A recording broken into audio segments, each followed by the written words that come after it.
Good morning. Happy Wednesday. How are you, friends? I hope you're having a good one so far. I'm having a great one so far. I can't believe it's Wednesday already. It's this week is flying by, but I'm so glad to get to be with you today. And we're going to talk about niche drama. Do you have niche drama? Drama around picking the perfect niche so that all the clients and cash will come rolling in. If that's something that you deal with and think about and obsess over, this one's for you today. I have a story around my niche journey for you that I want to share today. So I'm really excited to do that because from the perspective and where I am now after being in business for 20 years, I really have a lot to offer in terms of my experiences around choosing a niche and working with a niche and all of that good stuff. So that's what I want to share with you today. Okay, in case we don't know each other, hello. It's so nice to meet you. I'm so glad you're here. And whether you're joining live or on the replay, I'm so glad that we are together today. And my name is Melissa Kellogg-Lewick, and I am the CEO and founder of the Avanti Business Academy for Women. And I absolutely love helping women entrepreneurs to grow their businesses and to really connect and connect confidently with their next best fit clients. And so I do that as a private one-on-one marketing coach. And I also have a small group program called the 90-Day Marketing Accelerator, and where I bring together a group of women entrepreneurs and we go fast and not fast. We go deep into your marketing and really help accelerate the effectiveness and simplicity of your marketing to really amplify your impact and your work in the world. And so that you can create wealth through entrepreneurship, wealth in all of its forms, however you define it, through entrepreneurship. So that's what we're all about. And I'm so glad you're here with me this morning. It's great to see you. Say hello. Okay, so niche. This is such an interesting topic because it is something that I hear from a lot of women that I talk to. That when they're starting out their business, it's not even when you're starting out, but it's like the niche, picking a niche or it's basically like picking a specialty in your business and a specialty of the type of people that you serve and who you feel like you're best suited to serve and who you want to serve, and then targeting your marketing and communications to speaking to those folks. So that's basically what I mean when I say your niche. Excuse me. And so my niche journey, and I talk about it as a journey, and I think about it as a journey because I really don't see finding a niche or having a niche as something that you're one and done with. I have seen in my own journey, as well as many of the women that I work with, that it is an iterative process, and it is a changing process, and that's okay because you are a changing person. You are going to grow throughout the life of your business, and for me, I am definitely not the same person or the same entrepreneur that I was 20 years ago when I started my business. And so, I guess maybe I should introduce this series that I'm doing this year. Is my 20 lessons from 20 years of entrepreneurship, of being a woman entrepreneur, having my own business. And so I have learned a lot over those 20 years, right? And I am sharing all of those, well, my top 20 lessons throughout this year. So this one is on choosing a niche. And so when I started my business, I don't even believe that there was even thoughts about a niche for me. And maybe that was just I don't know, a matter of I don't know. I just didn't know. I didn't think about it. My primary goal at the time, I was single and moving to a new area and starting my business. And so my primary goal at the time was to start bringing in clients and cash, right? And so my first niche was nobody, was everybody. No niche. First, I was like, I'm going to serve all the clients.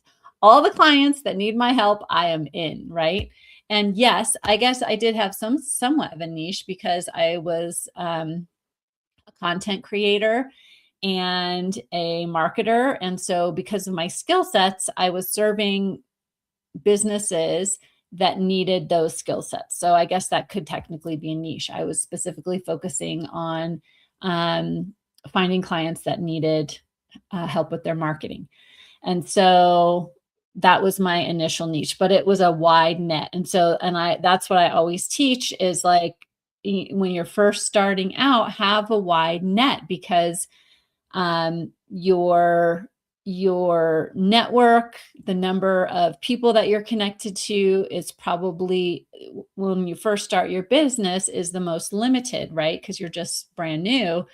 Um, so when you have a smaller network, smaller list to market to, you want to be sure, or smaller pool of people to market to, you want to be sure that you have a wide net of services that you can offer, wide net of people that you can serve or businesses that you can serve. So that was me. I was like, writing for the local newspaper. I was writing articles for magazines. I was a stringer for Judge Judy. I was going out and going to small claims courts and doing case research and sending, possible cases to the producers for Judge Judy. I was doing all kinds of things like that. I would do like survey market research, and I was doing research and writing research papers for professors, like all kinds of random things. And it was fun. I mean, I loved it. I love the variety of it. But there was definitely no niche, right? Other than my expertise. And so that's how I started out. And then as time went on, I my largest client at the time was a mortgage bank that was based in Texas, and they were my largest client for many, many, many years. And so then I thought, well, maybe I will specialize and be offering um, marketing services to folks in the mortgage and real estate industry. And so I started doing that. And so then my niche kind of got a little narrower, right? And so then I was still serving them and all of their mortgage loan officers. And then I was going out and meeting other folks in the real estate and mortgage world and signing on other clients. And it was fine. It was fine. But I just kind of felt like it, it wasn't really a great fit for me. It was fine. It was a way to make money, but like I didn't feel a lot of passion, a lot of heart for that. So um, then, so I worked with folks in that industry for a long time, and it was great and very successful. But my heart wasn't really in it, right? And I think it was during that time that I went through a period of feeling um, disillusioned with marketing and really not enjoying marketing and not enjoying the work that I was doing, not really seeing a lot of purpose in the work I was doing is really what it was. It wasn't the actual work. It was me not feeling purpose and not really feeling like I was making an impact on the world like I wanted to. And so one day, and I remember this day so vividly, I was in my house. It was on a weekend, and I was cleaning the house. And as I was cleaning the house, I was listening to a podcast. And it was a podcast I'd listened to many times before. And they always had, I don't even remember the name of it now, but they always had, it was an entrepreneur podcast, and they always had interviews. So they had different people on there that they would interview and talk to. And so this one particular episode, they were interviewing, it was mainly podcasts of entrepreneurial men, hosted by a man. And on this episode, they had a woman. And I was like, oh, this is fun. And I really was enjoying the episode. And so the interviewer was talking to her about her new, a new focus in her business, I guess.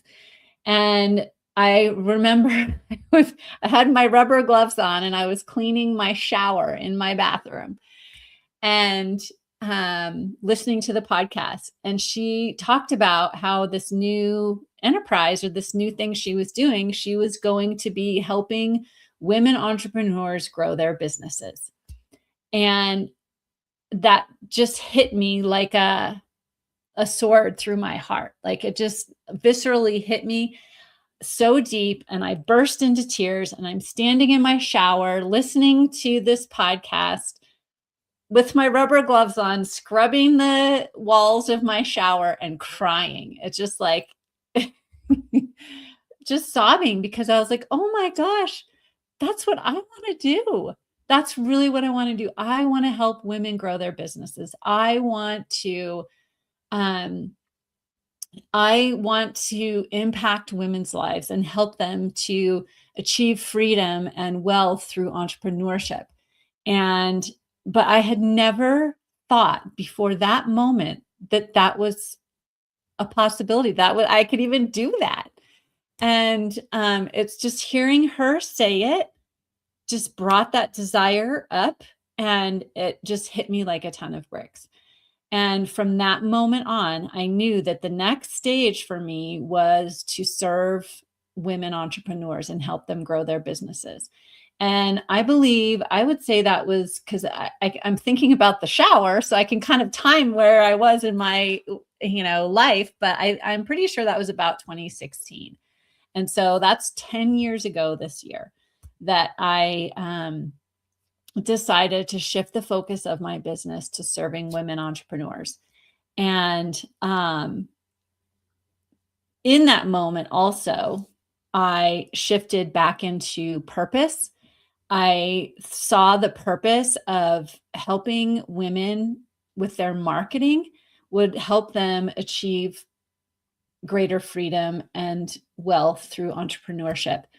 And so that in that moment just solved for that disillusionment. I was like, all right, this is it. And it's so funny how that since then I have focused all of my efforts, all of my business on serving women entrepreneurs. Now, let me be clear. I didn't throw away and all of my other clients. I was still serving clients and in the mortgage and real estate industry, but I knew I had to continue that, because I wasn't going to just, that's not a very wise thing to do, right? To just throw away everything that's going well and into something new. But so I slowly made that shift. But it really helped me feel purpose in everything I was doing, because I knew the ultimate goal was to be serving women entrepreneurs and helping them with their marketing full time. And so over the coming years following that moment, that's what I did. I made that shift, and I technically changed niches, even though I was serving some women in the mortgage and real estate industries. I changed my niche and focused all of my time and attention on growing my business around serving women entrepreneurs. And so here we are 10 years later. That's still what I'm focused on. Now I have focused in even a little more.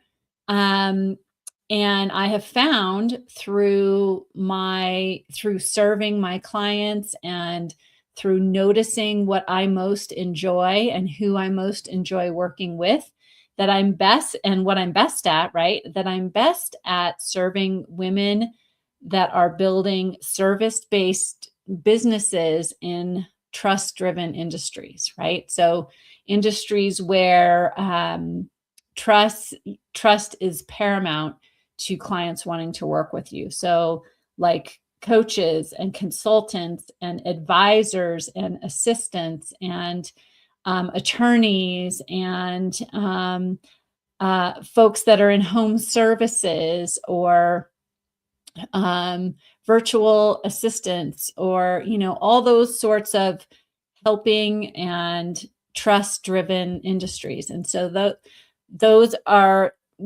what I teach and how I think is best used and best for serving those folks. And um, so the way I like to think about niche, choosing a niche is that it really is much more of an organic process than just deciding this is my niche. That I talk to a lot of women that experience a lot of perfectionism around choosing their niche, that they, feel held back, like they can't go forward, like they can't get out there and do things and say things until they know exactly the specific, very, very specific niche that they are serving. And I feel like, or what I have seen that to be more of a distraction, that in the early years of your business, just get out and help as many people with what you're best at and serve them and help them get great results. And over time, you will begin to notice patterns and trends, things that you like more or less, clients that you like serving more or less. And once you notice those things, then you can focus your energy and your service in those areas, in those directions. But you don't have to have everything figured out at the beginning. And, when I am sharing these lessons and sharing these stories, I am thinking about the woman that I was early on when I started my business, and what would I love to go back and tell her? And what would I encourage her to do now as I'm 20 years into growing this business, right? And one of the things that I would definitely tell her is, definitely go out, serve as many people as possible. Don't worry about the niche and having it all perfect, that it will reveal itself to you organically over time. And that is okay. It can be an experimental, iterative process. And I think that's more fun. Some people might not agree with me, but I think that's more fun when we just allow our niche to grow and reveal itself to us naturally. But what I would rather have you spending your time on, rather than obsessing over a niche and having the perfect one, is thinking about the result that you want to offer. Like, what is the Seth Godin? I was part of his marketing seminar years ago, and he opened the marketing seminar by saying, what is the change you seek to make in the world? And that, your work, your niche, your offers, your business is built around that, right? And so just connecting to the result that you want to create in the world. And so for me, I knew that I wanted to help women to create freedom and wealth in all of its forms through entrepreneurship. And so, obviously, because of my expertise in marketing and my decades of experience in marketing, I have an MBA in marketing, all of that. I do it, my specialty is marketing. And so, that was the result that I knew I could help women create through marketing. And so I think about the niche. You don't build a niche around a group of people. You build your niche around you, around your desires, your strengths, your experience, your education. And for me, that seems to be much more aligned, easier way to form a niche. So I'm just looking at my notes. So, my challenge to you today as we wrap this up is to really drop the perfectionism around having the perfect niche, because it's not the perfect niche that's going to bring all the clients and the cash into your business. It's you knowing exactly who you are, what your strengths are, who you want to serve, and how you want to serve them, and the result that you want to offer in the world, and the change you want to make in the world, and going and helping all the people that want that. For me, that's the niche, right? And that your niche, I just challenge you to consider your niche as an experiment. It is an iterative process throughout the journey, throughout your entrepreneurial journey. And it's going to change throughout your entrepreneurial journey, and that's okay. And you don't have to find one specific thing and stick with it forever. Or maybe you do. Maybe you know exactly what that is, and you are just ready to go. And that's going to be the niche that sticks with you forever. But either way, it's okay. There's not one way to, to pick a niche. There's not one perfect niche for you. It's an iterative process. It's a journey. And so I want to just encourage you to have fun with that, right? And to have fun discovering the through line.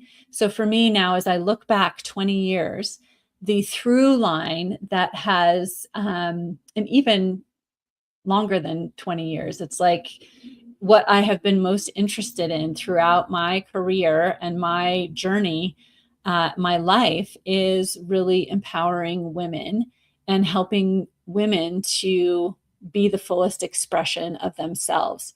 And in my business, it's helping them through entrepreneurship, right? And so if that discovering that through line and really seeing and knowing who you are and who you are best suited to serve, if that's something that's challenging for you, I would love to help you with that. As a coach, that's what I do with my clients, and I would love to help you with that as well. I do have some private one-on-one slots open, and I'm hosting a consultation extravaganza this month in February that is open to anyone. I will spend 60 minutes with you and really dive deep with you into your marketing, what's working, what's not, where you are now, where you want to be, and I will help you develop the roadmap, all the steps to get there throughout the course of that call. And whether we decide to work together or not is up to you. But you always walk away having that roadmap in hand and knowing exactly all the steps that you need to take to get there. And so I want to make sure that that offer is open to you. There's a link on my website, melissamkellogg.com, to schedule that call. There's a book a call link right there on the homepage that you can go and click on and take advantage of that. And I will also put the link in the comments. But that's what I have for you today, my friends. I hope that this has been helpful for you and really will inspire you to let go of any drama or perfectionism that you have around finding a niche, and know that it's just part of the journey, and it will iteratively grow and change just as you do. And it's all a beautiful, beautiful process. So I hope you have a beautiful, beautiful rest of your Wednesday. It's been so great to be with you for a little bit this morning. And I will talk to you again real soon. We'll be right back here next Wednesday. And I hope you join me. I'll see you soon. Bye.